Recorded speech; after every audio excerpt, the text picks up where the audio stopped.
Okay, the next thing we're going to look at is how to create a good background. Now, I've gone onto Google and I've searched in large images, or I could have used Bing, and I found this very good large image. Now I'm going to use this because obviously mine's to do with SeaWorld, and what I'm going to want to do is I'm going to want to put this image and the sea area of it into the background here. Okay, so I'm going to use that as my background to then build on. Now to do this I need to cut it to this very distinct shape. Let's just zoom in and have a look.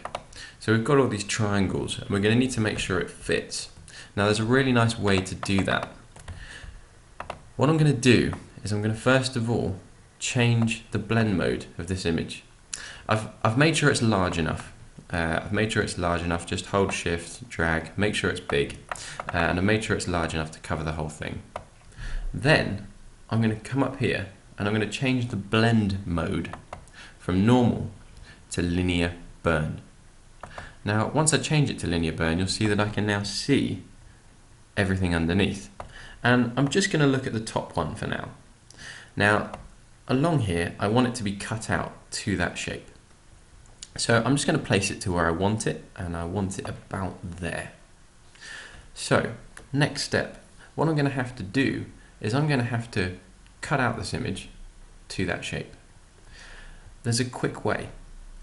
You'll see down here that I've named my pop-ups. I've got the top pop-up and the bottom pop-up. Now obviously the top one is the shape that I want. So I'm going to click on that layer and I'm going to hold Control, and then you'll see a small dotted box appears.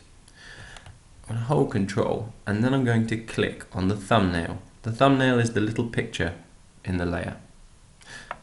So I click, and there we go. I've now got dotted lines around everything. What I next need to do is use that selection back on my ocean layer.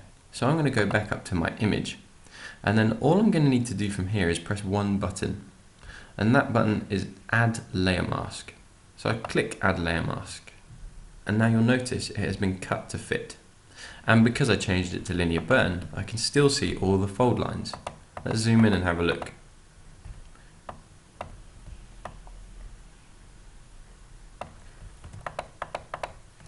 So that is how to cut an image using that method.